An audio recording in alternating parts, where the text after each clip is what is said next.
In this video, we'll reveal some of the ugliest GM muscle cars ever made. They may surprise you, but the number one will leave an impression. Number 12, 1982 Pontiac Firebird Trans Am. The 1982 Pontiac Firebird Trans Am is often considered one of the ugliest muscle cars from General Motors. Sure, it looked sleek and aerodynamic at first glance, but dig a little deeper and it becomes clear why it wasn't as great as people hoped. First off, let's talk about the engine. The base model had just 90 horsepower, which was laughable for a muscle car. Even the top engine option, with 165 horsepower, barely made it feel like you were driving anything powerful. It was slow for a muscle car, and that's a real letdown. Then, GM decided to shrink the Firebird. They reduced the wheelbase to 101 inches, making the car more than 8 inches shorter overall. It got narrower too, losing 500 pounds. But all these changes didn't do the car any favors. Instead of looking sleek, it started to appear cramped and awkward. With its split design and air slots, the front grille didn't look right, especially with the ultra-low nose that seemed to dip too much. To make matters worse, it had these oddly shaped, electrically opening headlamps that were more confusing than cool. Inside, the Trans Am didn't improve much. The full-length console and dashboard were redesigned, but it all felt too cramped and not stylish. There was also an option for Recaro bucket seats, which seemed like a good idea, but the interior felt more cramped than comfortable. Plus, the black paint with gold accents might have worked on the old Trans Ams, but it just looked dated and too much on this one. And then there were the flared wheel openings and turbo cast wheels. These features, while trying to be sporty, ended up looking more clunky than anything else. The car's drag coefficient was 0.32, which made it one of the more slippery models. But it didn't look right. It's a muscle car that tried too hard and missed the mark. Number 11, 1982 Chevrolet Camaro Iron Duke. The 1982 Chevrolet Camaro Iron Duke is one of the ugliest muscle cars from General Motors. The Camaro has always had a reputation for being a legendary sports car, but the Iron Duke model? It was a far cry from the thrilling machines fans were used to. The biggest issue? The engine. This car had a 153 cubic inch four-cylinder engine that produced only 90 horsepower. When you think of a muscle car, this doesn't come to mind. It was so underpowered that it took about 20 seconds to go from 0 to 60 miles per hour. That's slower than a school bus. The problem was that Chevy tried to market it as a sporty new option for the Camaro lineup, but it didn't have the performance to back up the look. Sure, it had the hatchback body and new features that seemed promising, but the engine just didn't cut it. It was built with the Pontiac-made Iron Duke engine, a basic fuel-injected straight four. And while the engine did produce about 132 pound-feet of torque, it wasn't nearly enough to make it feel like a true muscle car. Chevrolet's model was clearly an attempt to stick to its roots during tough times, like the oil crisis, but it was a real letdown for Camaro fans. It had the looks, but when it came to power, it didn't have what it took to compete with other muscle cars. It wasn't thrilling to drive and didn't feel sporty. The Iron Duke was so weak that even the Camaro faithful couldn't get excited about it. Chevy quickly realized its mistake and switched up the engine specs for later models. But the Iron Duke will always be remembered as a Camaro that didn't live up to expectations. I hope you enjoyed this video. Before we move on to the next cars, please hit the like button and subscribe to the channel. Number 10, 1968-70 Pontiac Tempest. The 1968 to 1970 Pontiac Tempest is one of those muscle cars that missed the mark. While it was supposed to grab attention with its new design, it was more awkward than cool. The restyling in 1968 tried to make it look sleek, but the result was a car shaped like a bottle of Coke, narrow in the middle with curving fenders on the sides. It was a look that didn't quite work, and as a result, the Tempest didn't sell well and was discontinued after just 2 years. Additionally, the body style, meant to be curvy and modern, was meant to appeal to buyers, but instead, it looked clunky. The car's wheelbase for two-door models was 112 inches and 5.9 inches shorter than the previous year. Despite that, it still grew heavier by 75 pounds, mainly due to new safety features. But the real problem came with the front end. The Tempest ditched the classic vertically stacked headlights in favor of a horizontal layout. While this might have been trying to be stylish, it made the car look a bit dated, and those hidden headlights, though an option, felt like a gimmick more than a cool feature. Under the hood, the Tempest didn't help its case. The engine was a 250 cubic inch straight six, with no real increase in horsepower. The V8 engine upgrade, a 350 cubic inch, only slightly boosted performance, but still felt underwhelming for a muscle car. Despite this, the rear bumper was also ridiculously large, stretching across the body, and the taillights were awkwardly set into the bumper. The car's sides were plain, with no real design flair, and the whole thing felt too bulky and awkward. The Pontiac Tempest may have tried to be sporty, but it looked more like a mess of mismatched ideas. It's no wonder it didn't last long. Number 9. 1979 Oldsmobile 442. The 1979 Oldsmobile 442 is one of General Motors' less impressive muscle cars. While Oldsmobile used to make fast, stylish cars, this model didn't live up to the hype. Its standard form only had 115 horsepower, and its top speed was just 109 miles per hour. That's not exactly thrilling for a muscle car. Beyond this, the exterior design didn't help either. It was based on the Cutlass Salon body, which wasn't known for its sleek looks.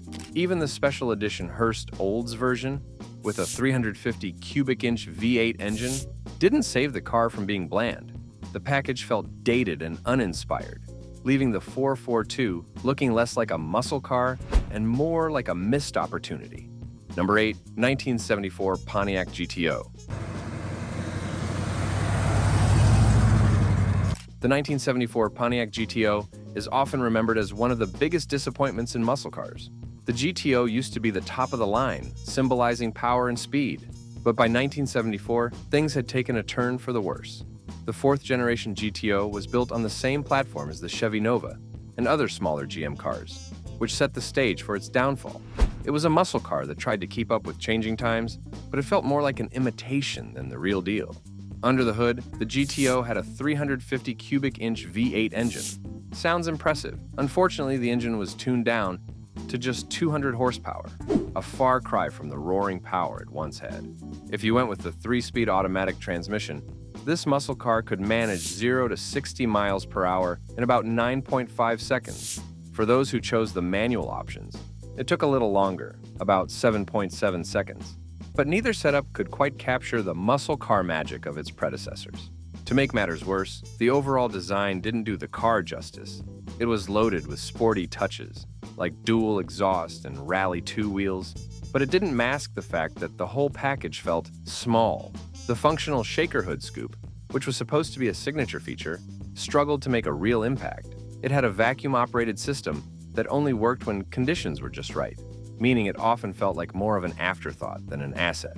Even the special decals and unique grille treatment couldn't hide that this car was a shadow of what it once represented. The interior felt cramped, too.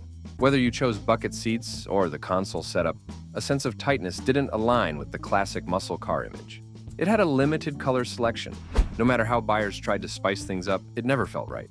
Plus, the fact that it only lasted 1 year, built in just over 7,000 units, shows how poorly received it was. The Pontiac GTO of 1974 felt like a desperate attempt to keep up with the market, but it felt more like a misstep than a true muscle car. It's a lesson in how quickly even the best can become a forgotten footnote in the history of automotive legends. Number 7. 1978 Oldsmobile 442. The 1978 Oldsmobile 442 is tough to love if you're into muscle cars. While the original 1964 442 was big, comfortable, and fast, things went downhill over the years, and by the 1978 model, it was a shadow of its former self. The 1978 version wasn't about performance. It was more of an appearance and handling package added to the Cutlass lineup.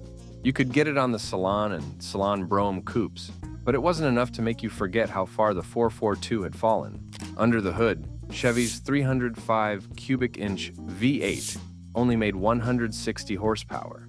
That was barely enough to get it from 0 to 60 miles per hour in 10.5 seconds. Pretty slow for a muscle car. If you wanted something a bit better, you could opt for a 348 cubic inch V8 engine in 1980. But even that only gave you 185 horsepower, which still wasn't impressive. The car also had a 3-speed automatic or a 4-speed manual, but neither was thrilling. Not only this, the exterior design didn't help either. The blacked-out grille and wide stripes along the sides were meant to give it a sporty edge, but they didn't pull it off. The look felt more like a cheap package than a true muscle car. There were some special badges and emblems on the trunk and inside, but that didn't change the fact that the 1978 Oldsmobile 442 didn't have the same muscle car appeal as its predecessors. It looked like it was trying too hard to be something it wasn't. Number 6, 1975 Chevrolet Camaro. The 1975 Chevrolet Camaro is a classic example of how quickly things can go wrong. The Camaro had started strong in 1970 with great performance, but by 1975, it had lost its muscle car edge. The year's most powerful engine was a 350 cubic inch V8, producing only 145 horsepower. If you opted for the Z28 package, you'd get a little bump in power to 155 horsepower, but it still wasn't anything to get excited about. Even worse, the torque was only 250 pound-feet, and depending on the transmission, it took 10.5 to 12 seconds to go from 0 to 60 miles per hour. Not exactly the speed demon you'd expect from a muscle car. Visually, the Camaro wasn't much better. By 1975, it had a strangely pointed nose, inspired by the Chevy Vega. The front grille was also a mess, with an egg crate design that didn't favor the car. The rear window was redesigned to be a wraparound style, improving visibility, but not adding any cool factor. Inside, the car had the usual safety upgrades: energy-absorbing steering columns, padded seatbacks, and safety mirrors. But none of these changes screamed performance car. The LT package did its best to add a touch of luxury with its plaid seat trim and sporty touches like bucket seats and a clock. But even that couldn't mask the fact that this was a shadow of the original Camaro's glory days. It came with a basic interior and lacked any real excitement. Even with the rally sport and luxury options, it didn't feel like the muscle car it once was. By 1975, the Camaro had become a car trying too hard to be something it wasn't, and it was hard not to notice how far it had fallen. Number 5, 1980-1981 Pontiac Grand Prix. The 1980 and 1981 Pontiac Grand Prix are prime examples of how downsizing and focusing too much on fuel efficiency can turn a once promising car into a dull, sluggish ride. Originally introduced in 1965 as a Grand Tour, the Grand Prix underwent a huge transformation by the 1980s, shrinking in size and losing much of its muscle car appeal. By 1980, Pontiac swapped out the larger 299 cubic inch V8 for a smaller, underwhelming 262 cubic inch V8 that only produced a weak 125 horsepower. The result? A painfully slow 0 to 60 miles per hour time of 14 seconds. If you thought that was bad, the 1981 version offered an even worse option: a 348 cubic inch Oldsmobile diesel V8 with just 105 horsepower and a sluggish 16.5 seconds to hit 60 miles per hour. Not only was it slow, but it was also unreliable and expensive, making it an easy pass for most buyers. Visually, the 1980 Grand Prix wasn't much to write home about either. The design had a new grille with vertical bars and rectangular headlights, but it looked bland. The rear had redesigned taillights, but they didn't add any excitement. The car's size had shrunk by about 12 inches and was lighter, but that didn't make it feel sporty. Instead of the powerful V8 it once had, it was now a shell of its former self, offering only basic features like power steering and brakes, but nothing to make it stand out. By 1981, the Grand Prix had lost its edge, looking more like a tired sedan than the thrilling muscle car it once was. The trim levels didn't help much either, with only some basic accent striping and moldings to spruce up an otherwise uninspiring design. In short, the 1980 and 1981 Grand Prix were more about practicality than performance, leaving muscle car fans disappointed and uninspired. Number 4, 1980 Pontiac Trans Am Turbo. The 1980 Pontiac Trans Am Turbo had a lot of potential, but unfortunately it didn't live up to the muscle car legacy. While the black and gold Trans Am is forever etched in movie history thanks to Smokey and the Bandit, the car's performance was disappointing. In 1978, the Trans Am was powered by a Chevrolet 305 cubic inch V8 that only pushed out 125 horsepower, making it a sluggish ride. It took nearly 13 seconds to reach 60 miles per hour, which is painfully slow for a muscle car. In 1980, Pontiac tried to turn things around by introducing the turbocharged 301 cubic inch V8 engine. This new engine boosted the power to 210 horsepower and 345 pound-feet of torque, dropping the 0 to 60 time to a more respectable 7.9 seconds. While this sounds good on paper, it came with a hefty price. The engine was overly complex, prone to reliability issues, and took only 18 months to develop. This rush led to engineering flaws, and the car became more trouble than it was worth. To make matters worse, Pontiac borrowed the turbocharger controller from Buick, which didn't help Trans Am's performance. While it did have some power, it wasn't enough to truly compete with other muscle cars of the time, like the Chevrolet Camaro Z28 or the Ford Mustang. The Trans Am Turbo was supposed to be the next big thing, but it ended up feeling like a missed opportunity, complex, unreliable, and a far cry from the performance of its predecessors. Overall, while the Trans Am Turbo had some impressive specs on paper, the car didn't deliver, making it one of the era's more disappointing GM muscle cars. Number 3, 1974 Chevrolet Chevelle Laguna S3. The Chevrolet Chevelle Laguna, produced from 1973 to 1976, aimed to be a stylish, mid-sized car. Still, unfortunately, it missed the mark and ended up as one of the uglier muscle cars of its time. Part of the GM A-body lineup, it initially served as the top model in the Chevelle series. By 1974, the Laguna was reduced to a single model, the Laguna Type S3, and was only offered as a coupe. One of its defining features was its urethane front end, which looked awkward and made it stand out in a way that wasn't exactly flattering. Furthermore, in 1974, the Laguna underwent design updates like a new grille, different taillights, and a shiny chrome bumper that could handle small bumps. Inside, it had bucket seats that could swivel and a sporty steering wheel. But these features couldn't distract from its bulky and unappealing appearance. The Laguna Type S3 replaced the SS model as the performance option for the Chevelle, but sadly, its performance didn't live up to the hype. Now let's talk about power, or the lack of it. Engine options ranged from a 145 horsepower 350 V8 to a 235 horsepower 454 V8, with some slight variations in California. While these engines might sound decent, the horsepower ratings were lower than in previous models, thanks to new power measurement methods. As a result, the car felt underwhelming and sluggish compared to its predecessors. Despite its sporty look, the Laguna didn't capture the aggressive, muscular vibe that muscle car enthusiasts loved. While it had some success in NASCAR, the Laguna failed to impress on the streets. It was more about style than speed, but unfortunately, its design changes over the years made it look less like a classic muscle car and more like an awkwardly dressed-up family car. The Chevelle Laguna is among the ugliest and least impressive muscle cars for many. Number 2, 1980 Chevrolet Corvette. The 1980 Corvette aimed to blend luxury and sport, but leaned too far into comfort, losing the aggressive edge that made it a true muscle car. While it came packed with features like air conditioning, power windows, and a tilt and telescopic steering wheel, it started feeling more like a luxury cruiser than a performance machine. Even small details like delay dome lights and intermittent windshield wipers added to the plush vibe, making the car seem more like a weekend getaway than something built for speed. In addition, Chevy made the Corvette lighter in 1980 to improve performance, shedding hundreds of pounds compared to the previous year. But despite the weight reduction, the engine options were anything but thrilling.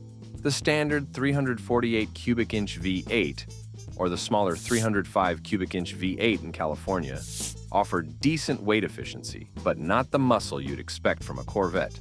The optional L82 V8 gave 230 horsepower, an improvement over the base 190 horsepower, but still underwhelming for a car with such a proud performance history.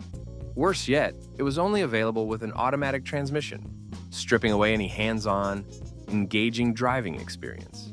Despite attempting to keep its sporty persona with a fiberglass body, pop-up headlights, and removable roof panels, the Corvette no longer looked or felt like the muscle car it once was.